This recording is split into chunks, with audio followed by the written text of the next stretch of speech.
103. We are calling for justice for all victims of police violence. Mic check, mic check. Mic check. Mic check. Thank you. And like my brother said, we are calling for all victims. We're calling for justice for all the victims. I'm glad to be here with you guys tonight. We're starting a little bit earlier because at 7 o'clock we want to do a special. If you pray, do a special prayer or just positivity for Mumia. He's pretty much going on trial tomorrow, and this is like a national solidarity that everybody is going to pause at exactly 7 o'clock, praying that this freedom fighter be let free. Like, he's been suffering in prison all those years, no medical treatment, all because of nothing. It's just sad and ridiculous. So we're gonna just go over into our thing that we play, and then we're gonna Ben, should we play that now or should we wait? We start playing it and then come back around 7:01, 7:02, and then we'll just go on to solidarity. We might be a few minutes off. That sounds good. Awesome. So let's go for it. Mic check. Can't stop. Won't stop. Till killer cops are in cell blocks. Can't stop. The following newly released video portrays an incident of assault and violence at the hands of police. Viewer discretion is advised. I suggest you back the fuck up. No, why you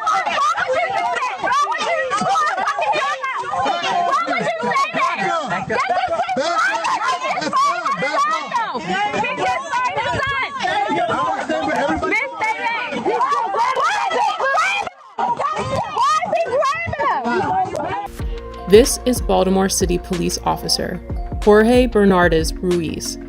In a newly released video shot in 2016, Ruiz is seen with his knee on the back of an unknown man with a gun pointed at the man's head.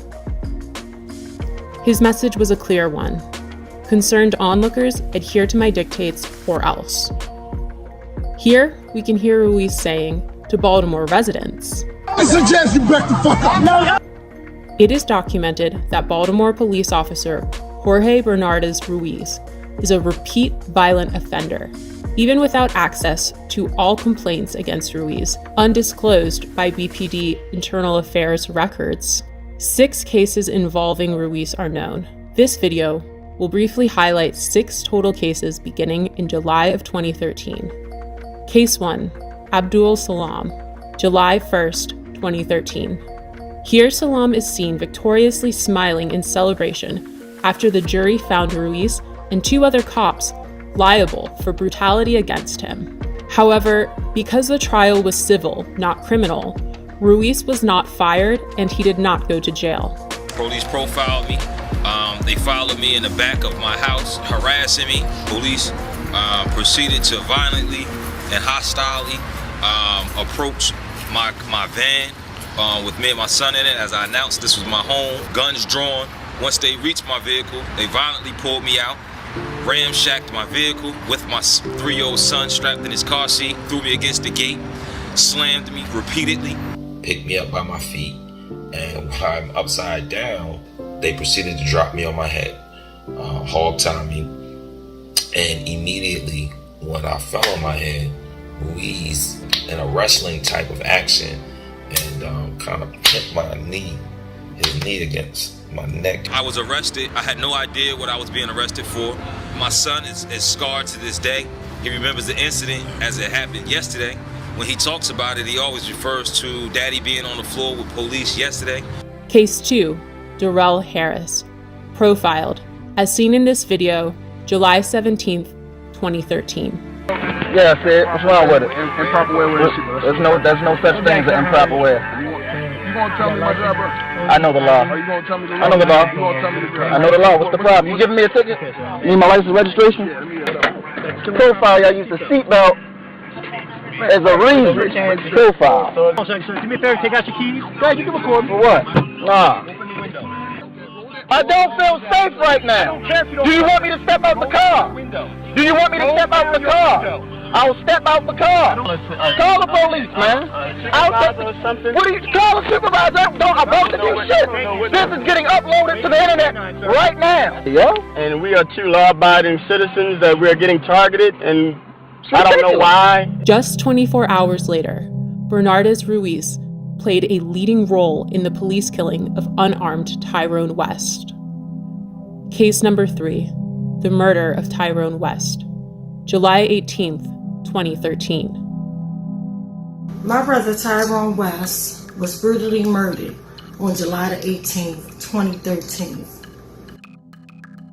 In both of these cases, when you look at the pleadings and the harsh language of these officers that have been quoted to me by reliable witnesses, the N-word. And Killer Ruiz and Killer Chapman and the rest of those 11 to 15 killers, including David Lewis, took something from my family that they could never give us again.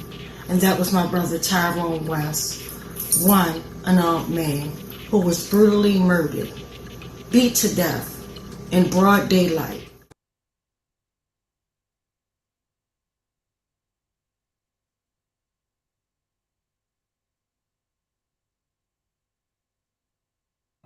Mic check, mic check. Mic check. So again, like I asked you guys, let's stand in solidarity for 2 minutes. We're doing a national solidarity with other people around the world in honor of our brother that goes on trial tomorrow, and we're praying that they finally let him free. He deserves accountability. So let's start now. Mic check.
Thank you guys so much. Thank you for the 2 minutes. So we're just gonna jump right into West Wednesday. Thank you guys again so much. Hoping everybody's having a great evening. And I apologize because I had my video off.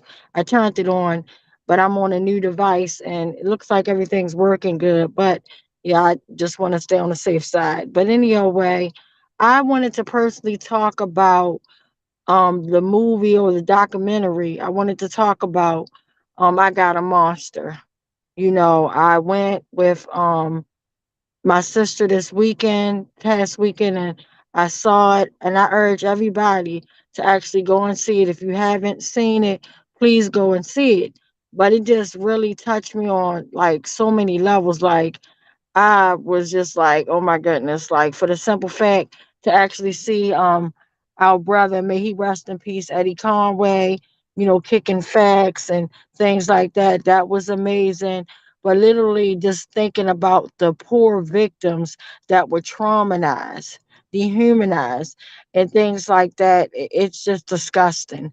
And it was sad that one of the victims wasn't even there to tell his story, for the simple fact that mysteriously he was found dead in a car fire, like really mysterious. And it kind of remind me of the things that happen to activists literally all around the world.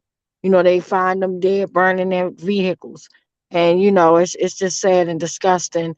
And yeah, but just thinking about that and just seeing the corruption and the fact that I wish it just was a documentary, but the fact that the stuff is still going on, the fact that we're going on now almost 10 years. This July the 18th will be 10 years.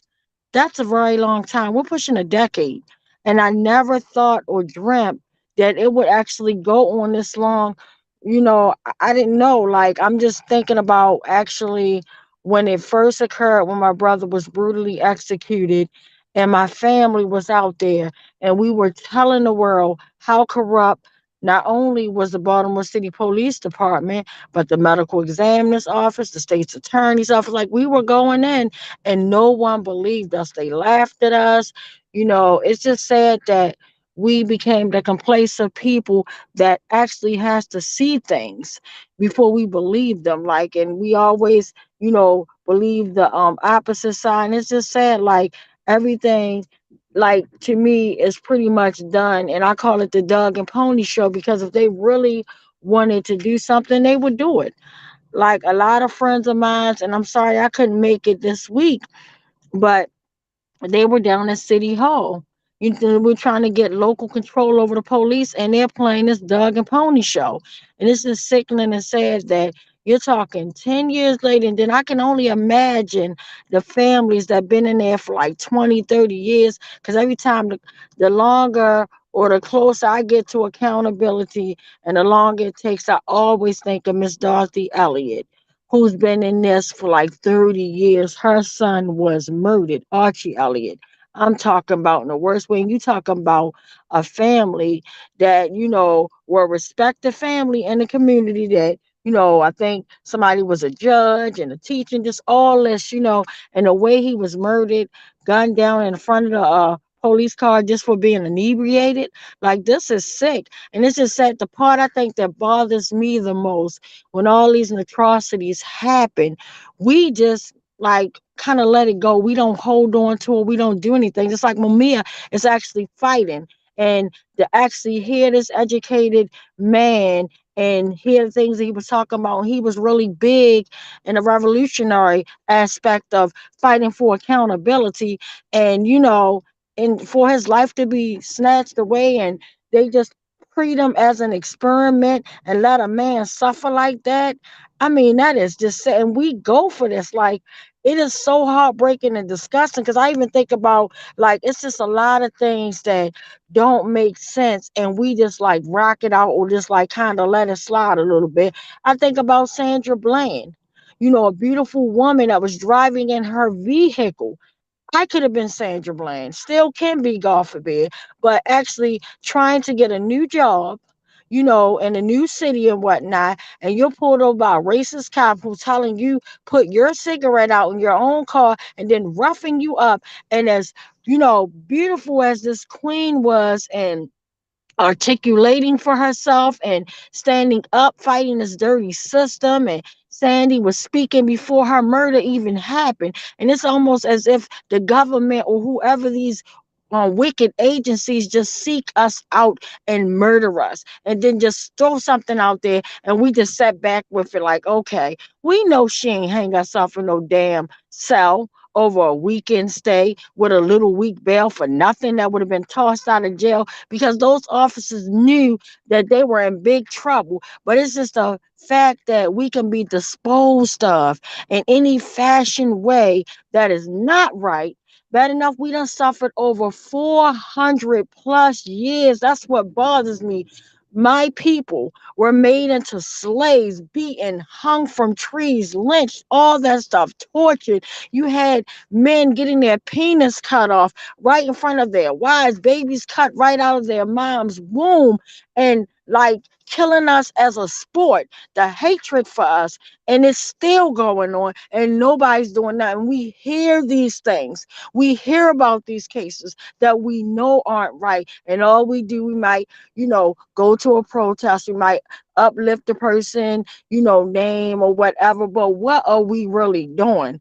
What is really changing? I'm tired of swinging at the air, getting no results.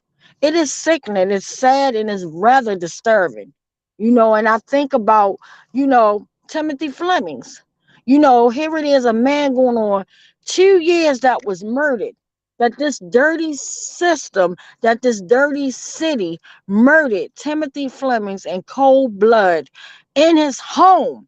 They didn't catch him in the alley. They didn't catch him, around the corner in the comforts of your home. Just imagine being in your home and you get murdered and your babies are left there. But the fact of all the corruption, that's the part that bothers me the most.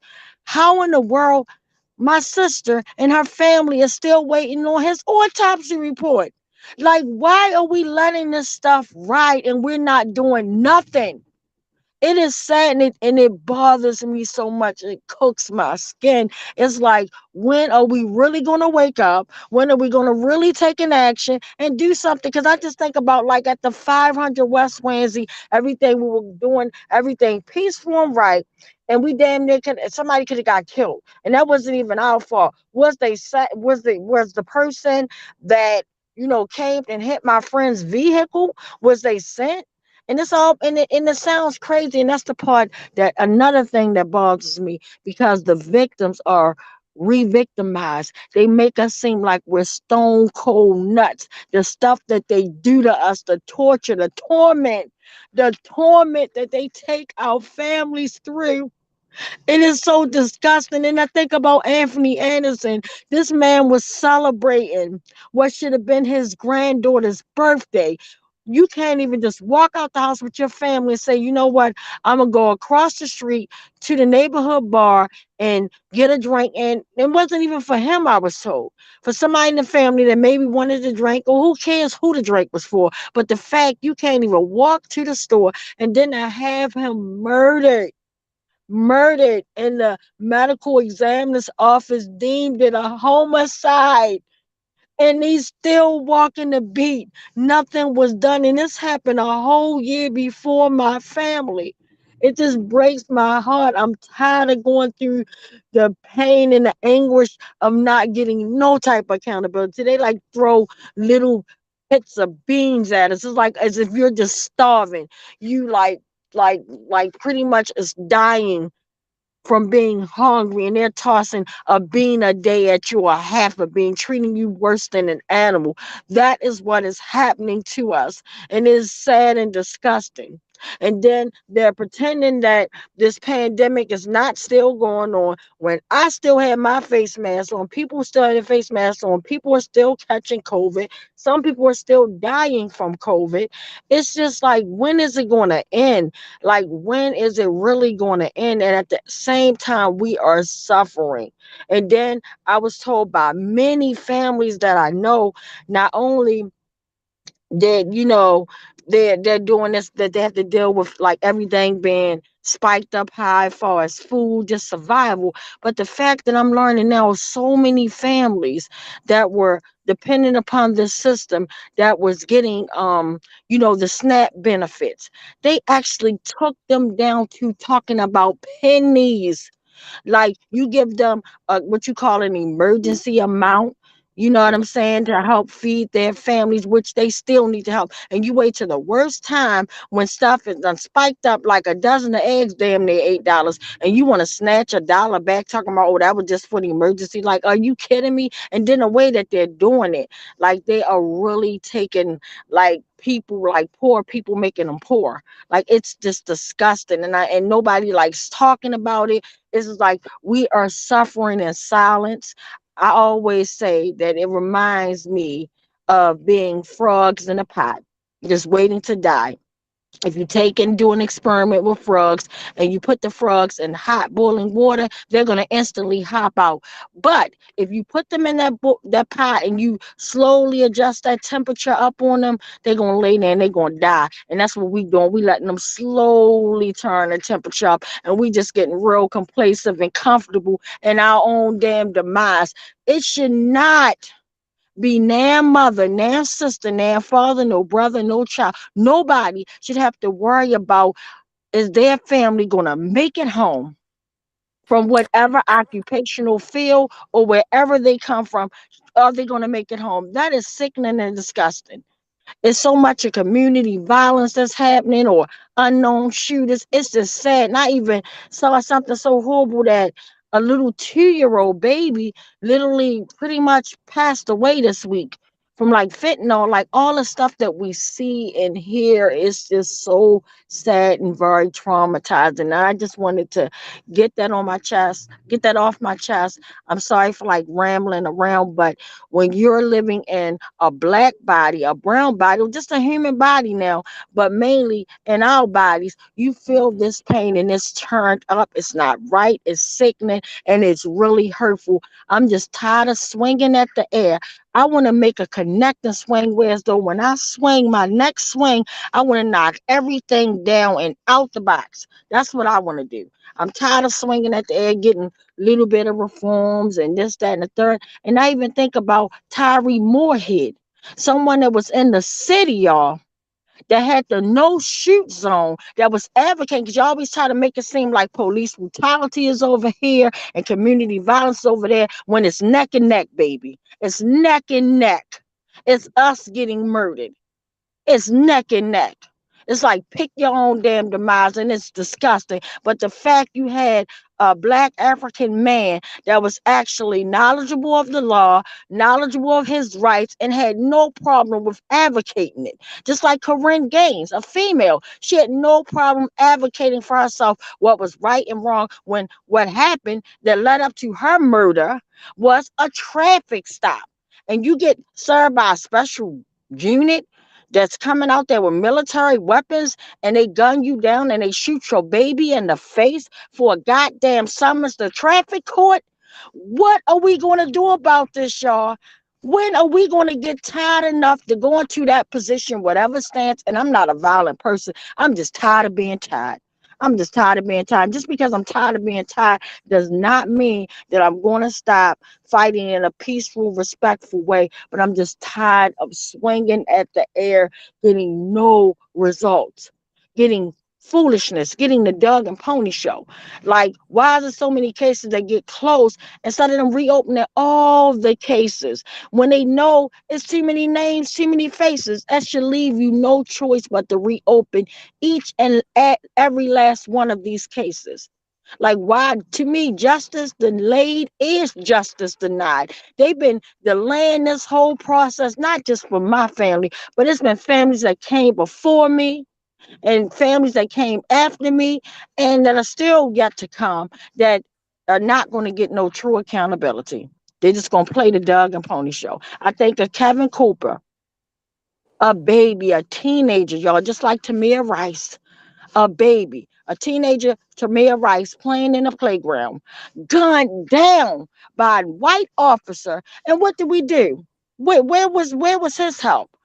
It's just so sad and very disgusting. And I'm sick of it. Kevin Cooper in his mom's home. At the time, Miss Greta was a correctional officer. So she thought that, you know what, let me call my sisters and brothers in blue. You know, even though it's on, you know, like I'm not a police officer, but it's still in the, you know, sisterhood of just having somebody come out to talk to my baby, because Kevin wasn't doing nothing wrong. All he was doing was mourning the loss of 2 family members that had died from I believe it was a car accident. It was tragic on him. He was suffering. Poor baby didn't know how to deal with it. But what did the officer do? They come in and they murder a baby right in front of Miss Greta. And she's been given back, y'all, to this. And it's sad because our loved ones get murdered and we put ourselves in a humbling state, in a humbling position to give back love, the love that our loved ones didn't receive. We give love, but yet we get hate. Yet our families get hate. I'm tired of y'all. I'm tired of being tired. So I'm gonna stop on that note. And if anybody else that's in queue want to say something, I don't know who all is in queue, but if anybody else want to join into the conversation, this is the time. Mic check. Mic check. Mic check. Yeah, I just want to come back to the wise words you were saying about the gun trace task force earlier on. And one of the things that strikes me about what has happened with them is that when you steal overtime hours, as they did, when you steal drugs to resell, as they did, you get fired and you get seriously prosecuted and you get incarcerated. But when you steal a life, and you're a police officer, almost never is anything done. So what we see, and this is my opinion, what we see is that this system values property, the budget of the police department, the illegal selling of drugs and so on. They value things much more highly than they do life, particularly black life. And I think that's one of the important lessons we have to learn about what happened with that drug trace task force. Yeah, they went after them, not for the right reasons, and they have not gone after cops that have done much worse and stolen human lives. I just want to mention one more thing. For some reason, this live stream is not on your Facebook page, so I just tried to share it there. Hopefully it's working.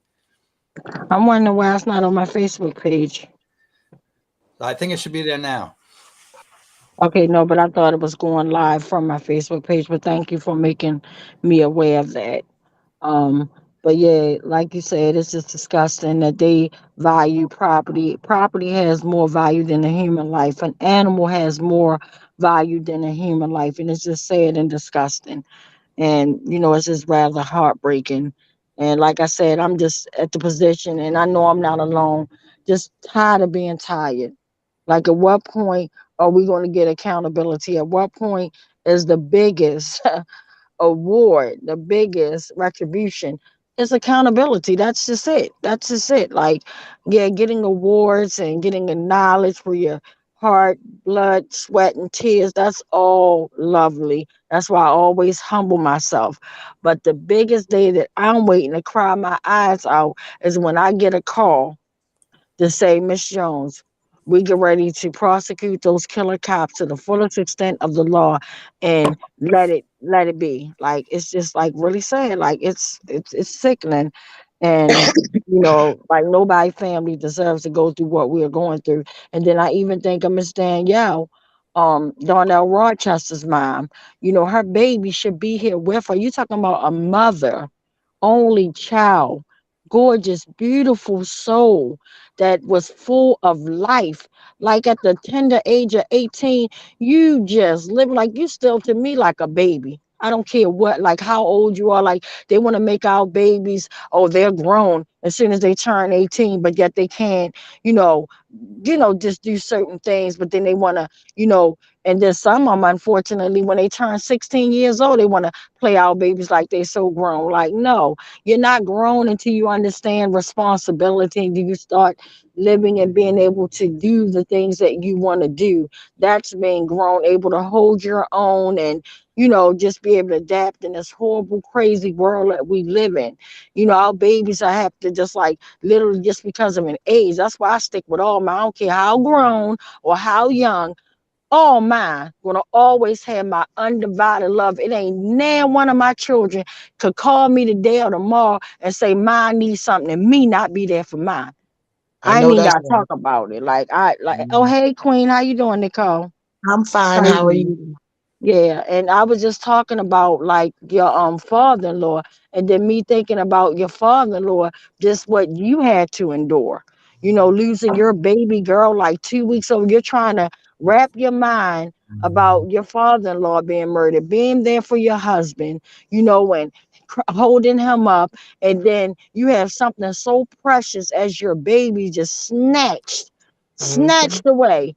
not a month later, not a year later, but literally 2 weeks later, snatched away. I don't ever want to imagine your pain, but I just want to let you know, Queen, I commend you for your strength, for just being able to push forward and do the things that you're doing, give back. But it's like I said, I'm tired of us suffering and then we give back. Like, make it make sense. Like, it's nothing wrong, and I'm a giver, don't get me wrong, but at what point are we going to get what we deserve? And that's accountability. We can give love and we can give into the system in a right, peaceful way. Why can't we get it back? Why can't we get the things that we're doing back to us on it? Because to me, it's like you reap what you sow.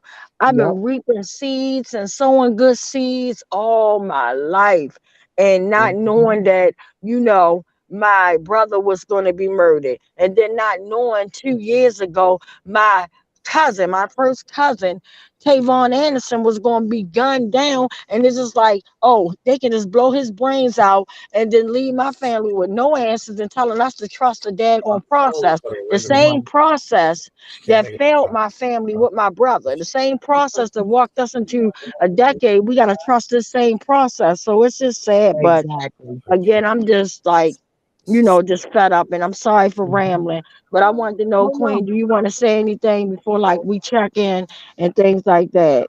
Mike I just check. wanted to, Mike check. I just wanted to say, I just appreciate you always inviting me here, being able to speak freely about my loved ones and having somebody in my corner who knows exactly what I'm going through. It's one thing to say, oh, I'm so sorry for your loss, or oh man, I feel bad for you, but it's something totally different if you're actually in my shoes, if you're actually walking that same walk that I'm walking, and it's a lot of times, sometimes, Queen, I don't even want to get up out of the bed because it's just so hard. And everybody like, oh, Nicole, you so strong, you so strong. But it's a little girl inside of me that sometimes need to cry, sometimes just want to ball up in a knot, and I want to give up. But then I think about people like you and my papa and everybody else that's on here and comes on here week after week after week and continue to fight. And that's what gives me the strength and the courage to, no matter how bad I feel or no matter how heavy my heart is, to continue to fight this fight. I have been sick for the past 2 weeks. I mean, like literally, I don't know if you can hear it in my voice, but I hear you. I still was like, I had to fight my way through it today to be on here, to give the love and support to everyone that's on here, either listening or watching or, whatever the situation is. And, I said it before and I said it again. We used to say all the time, we all we got, we all we need. We're not all we have, and we're not all we need. We need everybody behind us to help us fight this fight, because the more we have, the better our chances are of getting the accountability that we need for our loved ones, because God forbid that somebody else has to join this family that none of us asked to be a part of, but we still love each other. We're still there for each other, regardless if it was voluntarily or involuntarily that we became family. And that's all I wanted to say, Queen. I'm not going to hold up no more of your time. Mike check. Mike check. And you wasn't holding up my time at all. So I'm glad you're feeling a little bit better. Glad you're still fighting. Because, I mean, it's just sad. Like, some things in life we are forced to actually have to go through, no matter, even if you don't want to. You can't just wake up and say, you know what? I don't want to go through this pain and hurt that I'm going through. Unfortunately, you have to go through it. But I just say, like, whatever we go through, just like give it your best. Like, even though it's hard, like, it's just hard. And I think what broke me last night, like when I got my new phone, and it's just so weird. This is like my brother always pop up, somewhere letting me know that he's still spiritually connected with me. And at first I thought I lost all my contacts. I'm like, oh my goodness, and I did lose a lot of them, but for the most part, I was able to go on like one of my Google Clouds and save some of my contact, but I lost like a lot of numbers, but the first number that popped up and it made me cry. And I think that got me to a point. I ain't go to sleep like 3:30 this morning, but I saw my brother's name. I saw his number and I was like, oh my God, like that was the first number that popped up, his cell phone number. His cell phone number. And I think unconsciously I was fighting to try not to connect to, the reality of what I'm dealing and going through. And at the end of the day, we know that, things could be a lot worse, but at the same time, it's just sad and sickening because I'm like, he should still be here. And I was like, when I started like trying to like get all my stuff back, but his number was the first one that popped up. And it was under my brother Weeder. Like it wasn't under like a name, like my A's didn't pop up, but my brother Weeder popped up right off the top first. And I'm like, wow, you're That's still right wonderful. here. And I That is like wonderful. it's just like, yeah, it's like wow. But like I said, Queen, I'm just waiting for the day that we all get accountability because there's no reason that none of us shouldn't have accountability. Right. It's like people forget what happened. And that's the part. Like, even though we make them kind of like remember, because we're always putting our loved ones out there. And that's the whole purpose of us like fighting this hard and keeping their name at the forefront. But literally, they just forget that like how unfair that this system is and treated us. Like that's just sad. Like there's no way in the world you shouldn't have closure on your father-in-law being killed, Anthony Anderson, and your baby girl, her killer being found and brought to justice. It's no way. Like so it's just sad. But again, not here to make you feel sad. I'm just here to let you know, just keep on fighting, keep on doing what you're doing. I'ma try to do my best at doing what I do, but it's hard, guys. Like she said, it gets hard every time that you don't want to do anything. Sometimes I want to literally climb up under a rock, literally climb up under a rock and just stay there.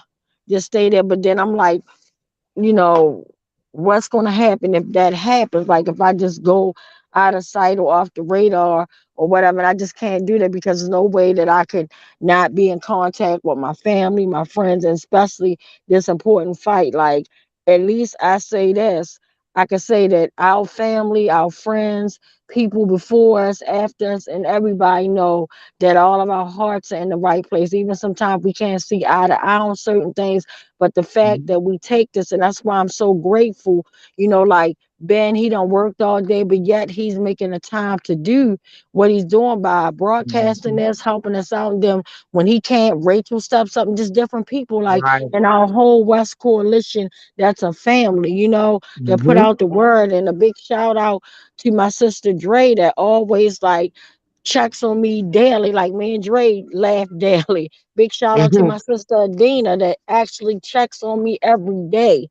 That like say, like and my sister Angela, like she checks on me every day and whatever they can do. And that's love. Like that's you can't forget that stuff. And Hillary, like all of you guys, you cannot forget that stuff. Like some things are priceless. And I just love you guys so much. And I'm just like I said, I'm just ready for a victorious fight, not just keep swinging at the air, missing, getting a couple of swings. And no, I want to knock it out the box. Like we really need to knock it out the box. And the biggest step of knocking out the box, we need to hold these people accountable. Because the way that I saw Ivan Bakes, speak on the film, I was like, is that the same person? Like I was really, touched by the things that he said and, like the way he had the strength to actually talk. But now it's time to bring it home. You got to live up to those words. You said some real powerful stuff, my brother. Now we're going to see what you're going to do with those words. Because you said some stuff, I got to jot down. I hear it every time in the back of my head ever since I seen the movie. Now I just keep hearing his voice, and it's time to step up. Like there's nowhere in the world you speaking and knowing the corruption that you know how dirty they are, but yet Darnell Rochester killers are still walking the beat, and you had the power to prosecute them. Like I'm confused. My mind is twisted. Like everybody know, even before you got in office, my brother Tyrone West was brutally executed, but the officers are still walking the beat. And the list goes on, and even think about our sister Kia, who's fighting for her brother, Benjamin Tyson. Like, Yes. why should she have to be fighting that hard and feeling so alone? Like, it's just sad. Like, I give it up to any and everybody that's fighting any names. Don't judge my heart or my mind, please, because it's just too many names. But I'm just so glad that we are in a position that we are not just standing here just absolutely doing nothing. So a big shout out to, and that's why I call my family a warriors. That's why I be like my warrior sister, my warrior brother, because for you doing that kind of work and knowing the retaliation that comes with it, you can't make this stuff up. So yeah, but I wanted to check in. I don't know if Marcellus is here, but Uncle Bill, is anybody there to read any questions or comments? Mic check. Yes, Marcellus is with us tonight. Oh yay! Well, welcome, my brother Marcellus. Yes. Hi, Marcellus. Hey, everybody. Hey. All right. Starting out, Adina says mic check. Hillary says mic check. GG says free all political prisoners, put killer cops in cell blocks. Judah says mic check. Bill says mic check. Smiley says mic check. GG says shame. We need sustained protests en masse. The West Wing Coalition has been leading the charge against police terrorism. They got money for war, but they can't feed the poor. Hillary says, yes, SNAP benefits have been cut by a lot, and many are struggling these days. Adina says, T laying down the knowledge. Adina says, yes. GG says, love and fire. Adina says, can't stop, won't stop. GG says, till killer cops are in cell blocks. Adina says, mic check. The state's attorney will go after them for OT fraud, but not murder. Adina says they care more about money than a human life. Bill says, yes, the killer cops who stole Donnell Rochester's 18-year-old life. Those cops should be in jail for life. Adina says, yes, you have been sowing love and you deserve it back a millionfold. GG says, love. Bill says, Nicole, we all encourage and inspire one another, and you encourage me. GG says, that's right. Bill says, never give up. Adina says, it is love. You're worthy of it. Bates was using the other side of his face and mouth during that movie, and while he was a defense attorney, now he works with the oppressor. Mic check. Mic check. And big facts on everything that everybody said, definitely. But we're gonna just have to hold them to their feet to the fire. That's the only thing that I can say. That's the only thing that I can think of, and that's the only position that we're pushed upon. Like, we're pushing this position to hold these jokers accountable.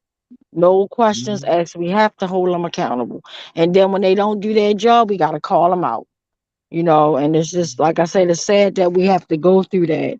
It's just crazy, but yeah, it's just a lot. It was something that I also wanted to add to the question, and just so much going on. I just lost that whole thing. So hopefully it'll come back to me. But yeah, I just really feel like now is the time that that's what I wanted to say. I'm sick of them. They said everything is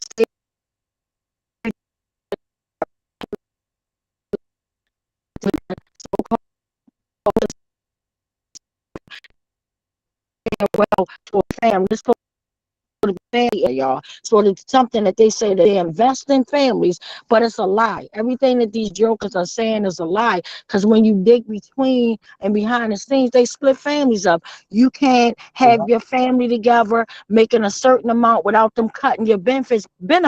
But you're telling me you are a family investment center. How are you investing in a family that you care nothing about, that you're trying to split up? Because soon as somebody tells them, hey, we are a couple, we're struggling, but you're counting pennies that they don't even see, that bumps them out, and it's just sad and disgusting. But like I said, they setting the stage for our nightmare, and then they running back. And then as soon as everything blow up, they done put all the bombs and all the traps on the stage, and then they jump right off in the hide, and they go home to their family, lay comfortable, eat their good meals, all of that.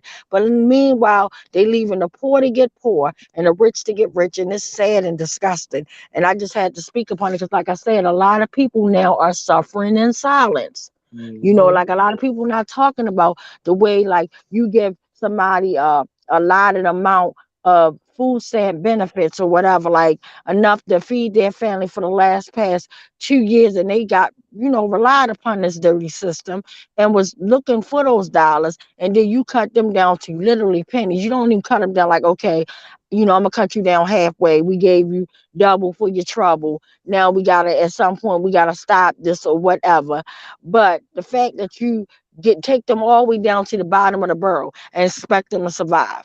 Like, so I'm just letting y'all know, like, I think with everything that they're setting the stage to do to happen, you know, it's going to happen because ain't nobody going to sit back and watch their family suffer and be, you know, like sick, hungry, none of that. Nobody. That's why we go to work every day. But then to some people, unfortunately, it's not easy for them to get a job. They might got a criminal record. It's a reason that they are unable to provide those dollars for their family. So you're forcing them to do illegal. You're forcing them to become a criminal. And it's sad when they're setting the stage, you're setting a criminal stage and you're running out. And then the first thing you want to talk about, and then you get Fox 40 Live to cover it. Oh, well, the crime rate is going up, the carjacking, the stealing in the supermarket, and all this foolishness because you guys are setting the stage and just like running back. You set the stage and you run off the stage back into your safe zone, but leave everybody on the stage and discombobulated. It's disgusting. So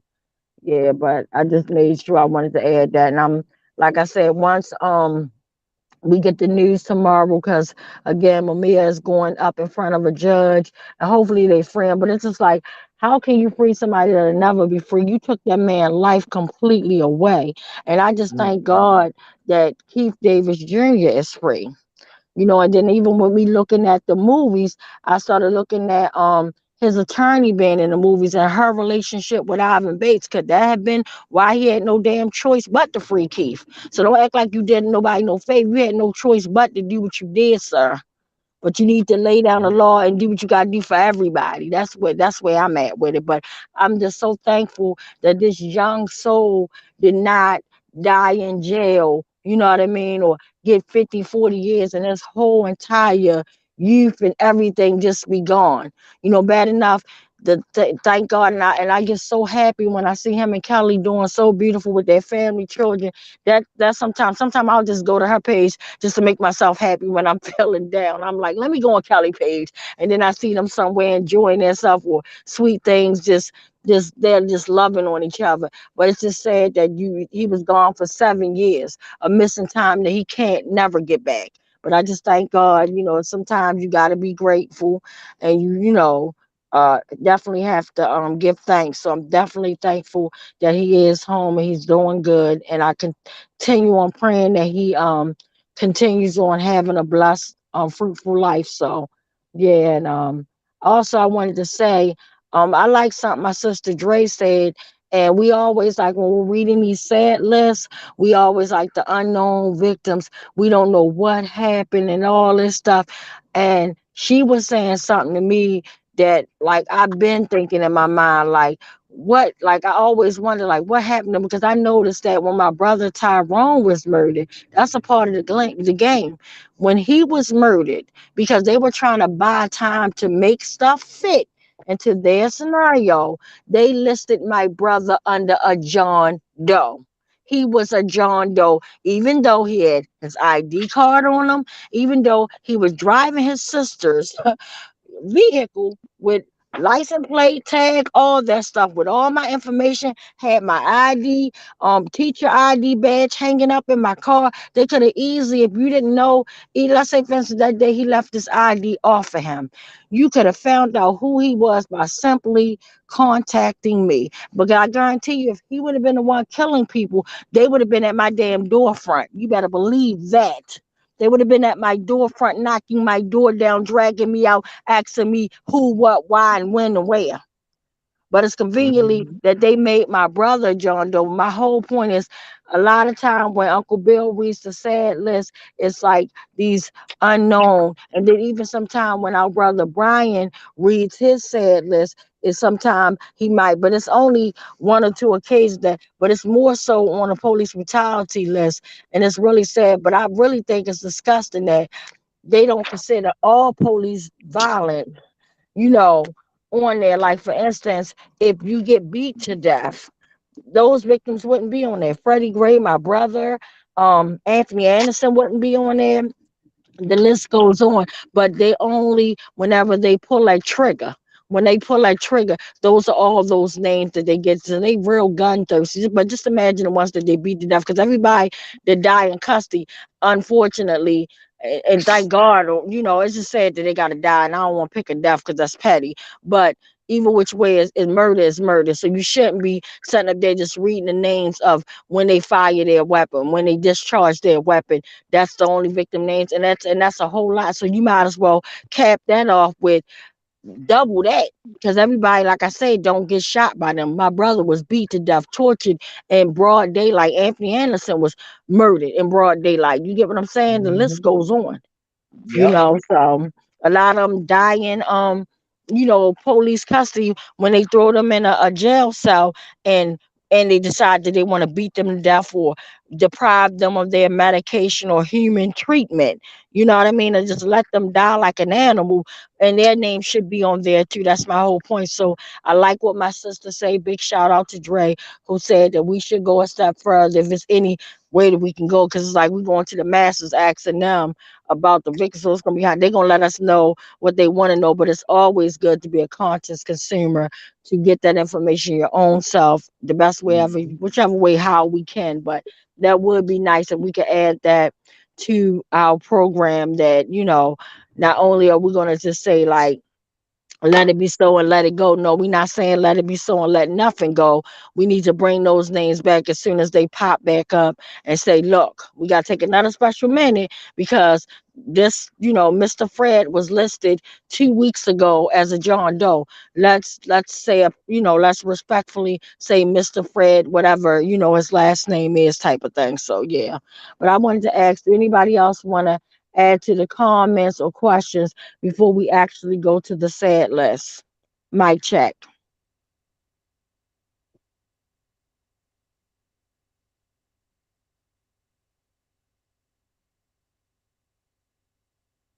All righty. Well, so yeah, I'm gonna, is our brother Brian in queue? Because I want to know if he's in queue, and I can say a few words before we bring him on first. I'm here. Awesome.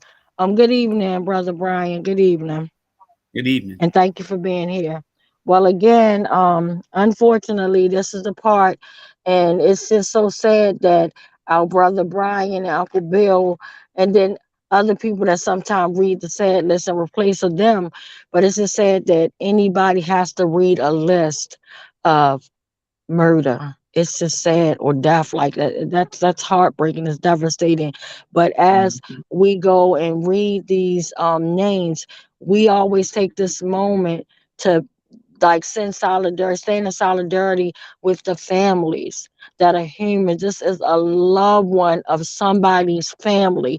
And as small as Baltimore is, as small literally to me as this world is, because you don't have to be in Baltimore to know somebody got killed up in Philly or in New York City, because it could have been somebody you went to school with, somebody that, worked at your office or wherever, however. But let's just take 1 minute for both of the lists to just, like I said, if you believe in religion and you want to say a prayer, I want you to say the most powerful prayer that you can say, and ask God, Allah, Jesus Christ, whoever you want to call or name your God, ask them, please just like send healing over the land. And if you don't pray, that's fine as well. Please send your positive vibes, only positive vibes this way, because at the end of the day, the pain hits a lot different when your loved one name is on that list. So let's just treat these families with respect And it's just so sad. So let's take 1 minute starting now. Mic check. Mic check.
All right, thank you guys so much for that minute. We definitely appreciate it.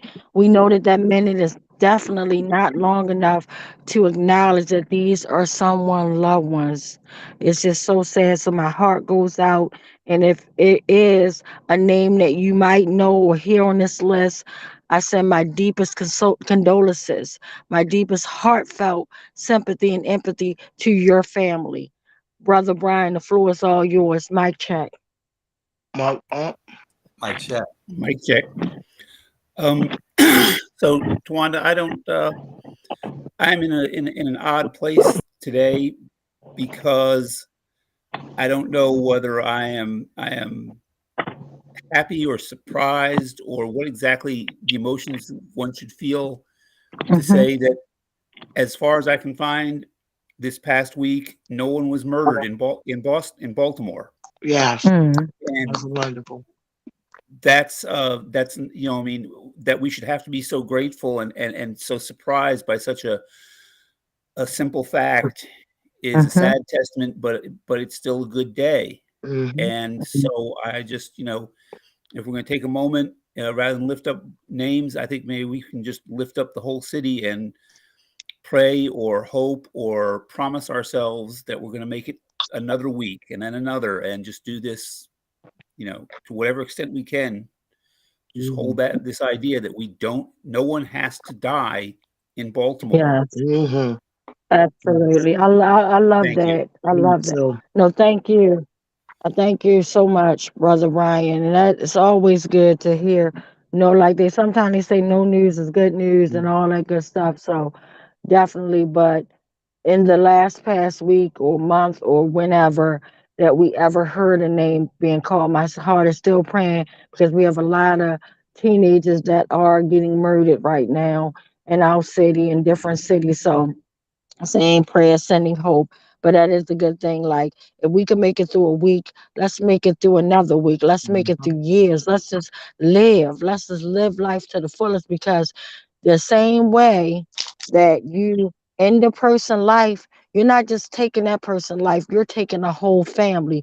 And then if you get caught and your life is taken away and you're put in a cell block, you're missing your family. So is it worth it? It's not. You know, let bygones be bygones. You hear that horn honking at you on the road and somebody's being mean and nasty and malicious. It's easy. I know it's easier said than done, but guess what? Turn the other cheek and keep it moving. You can say what you got, but keep it moving. It's not worth it, because at the end of the day, when something happens to you, it happens to your whole family. So just keep that. Let that register. So, Uncle Bill, we are ready for you. In the sad list of police brutality. Mic check. Mic check. Mic check. Good evening. So a few points have been made this evening about the list that we read of people whose lives were stolen by police. One is the point that this particular list is one of the few, perhaps the only one, that makes at least an effort to put together the names of people who have been victimized by police. But it does not include people who were killed by police without the use of a gun. people who are killed by multiple stun guns, people who are killed by beatings and sitting on the person's neck and so on. So for example, they would not include Tyree Nichols on this list. They would not include Sandra Bland on this list. They would not include Tyrone West on this list, Anton Black, Anthony Anderson, Eric Garner, or Freddie Gray, because they were all killed by police through violence without the use of a gun. Furthermore, they don't include people who were killed by off-duty cops, only on-duty cops. And has been pointed out that you commented on Dre's suggestion. They list many people without the name, just the city and the age. And no doubt, if they had a bigger staff, this group that puts out this list at the Washington Post, if they had just a few more people on staff, they could undoubtedly trace that information. They could call the local newspaper in those towns, find out who it was, and be more respectful. So we should keep in mind that the owner of the Washington Post is a billionaire, and he profits from racism, particularly through the lower wages that black workers are paid that bolster his profits at the Post and in his other business dealings. So perhaps that's why they're not really conscientious as they should be with this list, but this is all we have. So tonight, Nicole, will you help out when we honor someone whose name we don't yet know? Yes. All right, very good. So we're starting on March the 4th, killed by police in Bossier City, Louisiana, 32 years old, and we do not yet know this gentleman's name. Killer, cell blocks for killer cops. Ashe. On March the 5th in Phoenix, Arizona, 42 years old, killed by police, James Saucedo. James Saucedo. March the 6th in Nicholas, Georgia, 78 years old, killed by police, Roy Street. Roy Street. March the 6th once more in Wilmington, Delaware, not far from here, 22 years old, killed by police, Andrew Edelman. Andrew Edelman. On the next day, March the 7th in Houston, Texas, 54 years old, killed by police, George Alejandro. George Alejandro. Thank you. On March the 7th in Mobile, Alabama, 25 years old, killed by police, Cordell Jones. Jones. On March the 9th in Jeffersonville, Indiana, 44 years old, killed by police, Robert Atkins. Robert Atkins. March the 9th, yet again, in Seguin, Texas, 42 years old, killed by police, Alejandro Saucedo. Once again on March the 9th, this time in Albemarle, North Carolina, 22 years old, killed by police, Ghassan Baba. And the Post happens to mention that this man is of Asian ancestry. The police kill all sorts of folks, unfortunately. March the 10th in Everett, Washington, 58 years old, but not yet identified. Cell blocks for killer cops. Ashe.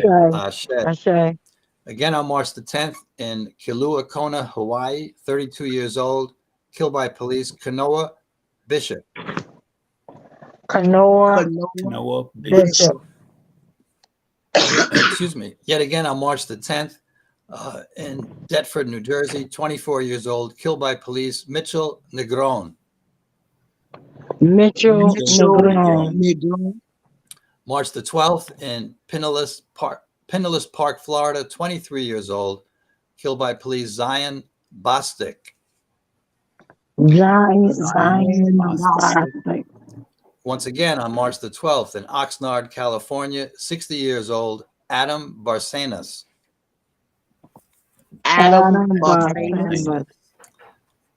Once more on March the 12th in Longview, Texas, 47 years old, killed by police, Danny Jackson. Danny Jackson. again, another atrocity by police on March the 12th in Jackson, Tennessee. 31 years old, killed by police, Glenard Herndon. Glenard Herndon.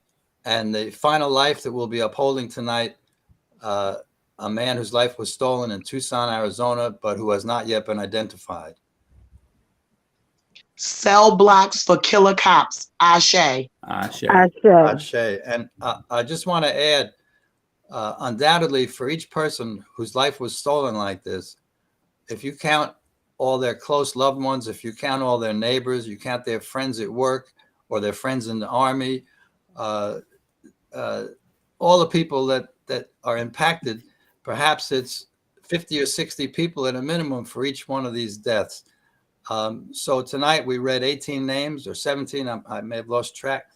And if each of those deaths had a horrendous impact on 50 or 60 people, we're talking nearly 1,000 people in just the last week whose lives are going to be horribly distorted by the kind of terrible activities these killer cops carry out.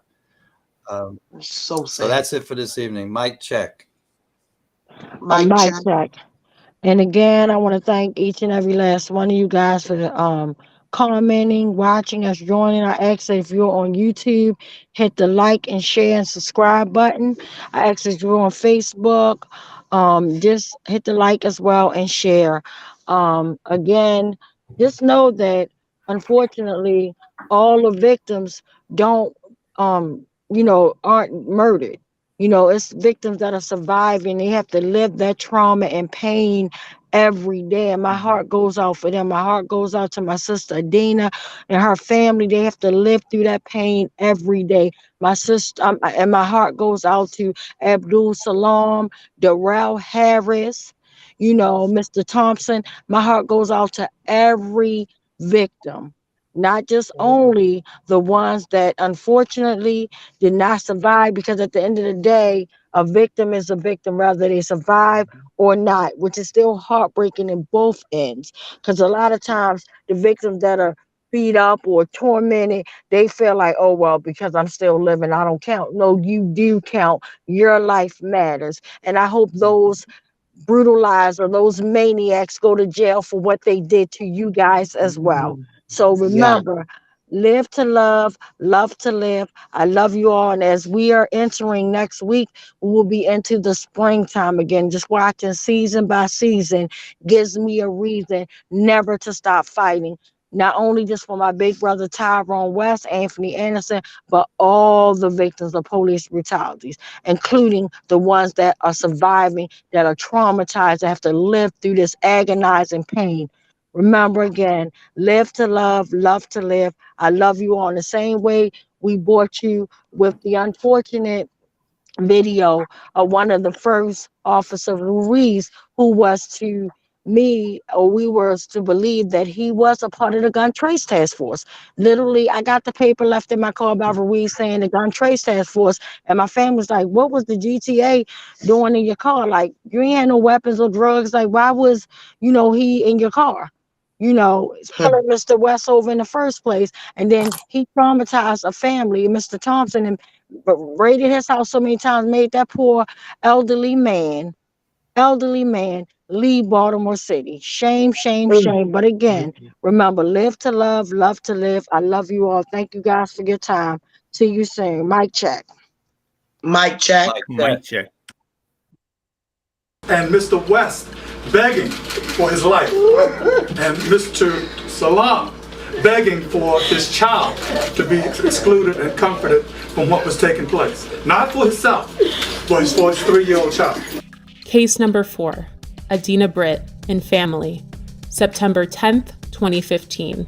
My name is Adina Britt, and I wanted to submit a 30-second testimonial that Jorge Omar Bernardez Ruiz is one of the 11 terrorists that came into my house performing a home invasion in September 2015, terrorizing my entire family and even holding my 12-year-old son at gunpoint.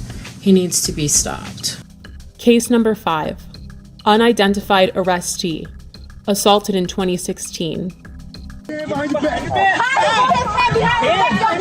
I suggest you back the fuck up. No, why you want to talk to me?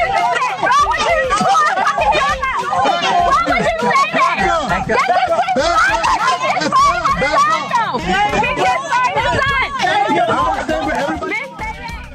Again, this video did not surface until the summer of 2020. Case 6, Thomas McCullough, May 2016 and February 2017. I heard my front door coming off the hinges like it exploded. Thomas McCullough says it happened twice.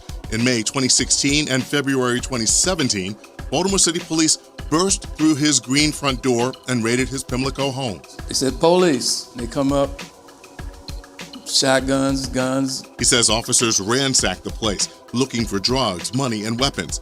He took pictures of the damage he says they left behind.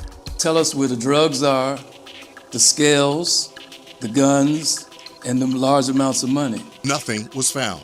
Now he's suing police, claiming officers, including a former member of the gun trace task force, frightened him, his wife, and father-in-law when the officers conducted what his suit calls an illegal search of his home.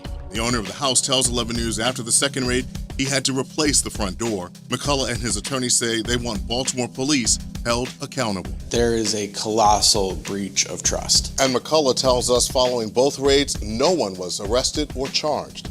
This all begs the question, when will Baltimore City State's Attorney Marilyn Mosby see the prosecution of Bernardez Ruiz as warranted? They were the stopping officers in these so-called jump-out cars, unmarked and so forth, that stopped both the West vehicle and the Salam vehicle without probable cause. And these officers are the ones that also were joined by others, but they are the ones who initiated the stops, pulled both men out of the vehicles, and commenced the vicious activity that was thrust upon them. And the Officer Ruiz that started this attack is still working with promotions. He is now sergeant. But the fact that this repeat violent offender had a history leading up to my brother. There was Darrell Harris, there was James Green, Joseph Green, Abdul Salam, and my sister Dina and her family. No one family deserves to be brutally murdered or brutalized by this repeat violent offender Ruiz. It is time we take action. The time is now. Baltimore police officer Jorge Bernardez Ruiz is a repeat violent offender.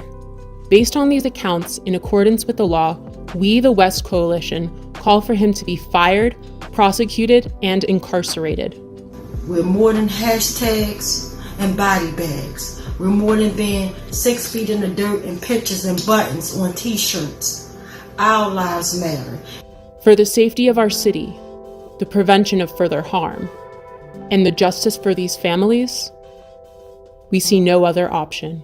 And again, I'll say, the time is now.